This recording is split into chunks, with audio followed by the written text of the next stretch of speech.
Doc, I got a child, tubes in the ears, they're getting fluid behind it. Kind of right back what we just said.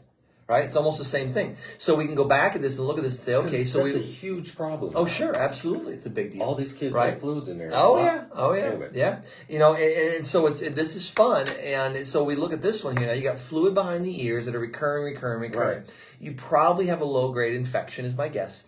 And there is, the Eustachian tube is supposed to run downward at an angle, right? It's supposed to drop at about a 45-degree angle from the ear to the nose, like that. Now, in a baby, it doesn't. It runs straight across. And as the baby grows and they start standing and gravity kicks in, the tube gets this downward drop. That's why you don't want to feed babies and lay them down right away. Because everything they eat will go right back into the nasal passages, into the ears, and they get ear infections all the time. You notice they drop away. You don't have ear infections usually in 6, 7, 8, 9-year-old kids as much. You have them in little kids because of the feeding issues. There's other reasons, but that's a primary one. Okay. So one of the things you can do with this sort of thing is the ear itself. I'm sorry, they always put tubes in there. Well, again, when everything, dude, they have a hammer.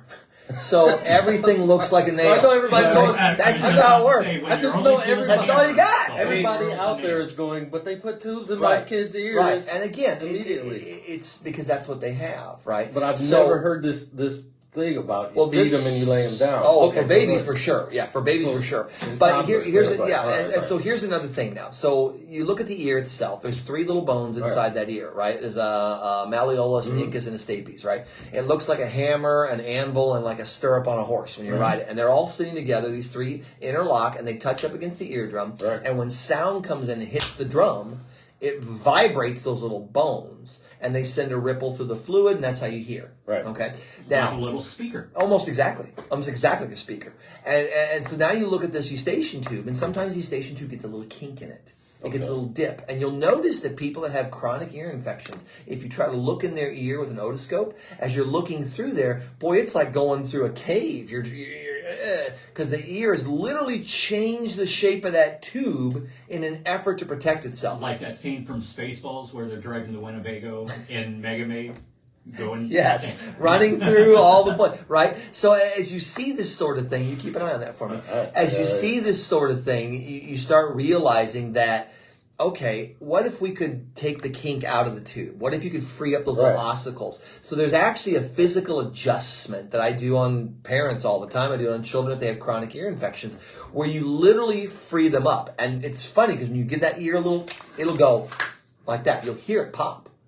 And that tube will straighten out, and then any fluid that's getting trapped in that tube that's causing a recurring irritation over and over and over again disappears. Now, I learned this one from a doctor out of New York and one out of California, and they were looking at the one in New York had a child that had chronic ear infections and so on. The one in California had learning disabilities.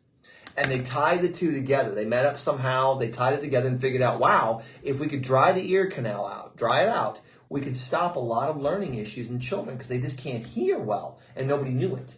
Well, then they were using drugs at the time and so on, and the one doctor says, is there any other way around it? And they found this technique. So when you clear that out, you don't need the drug. It allows the tube to drain naturally, and you get rid of the environment that things like to infect. So in this person here, that's where I'd start. Yeah. I'd go through and free that ear canal up and see if it's not there. And if you free that thing up, you might be delightfully surprised how the fluid will disappear. They can measure it, they can look at it, you can prove it, right, and move on from there.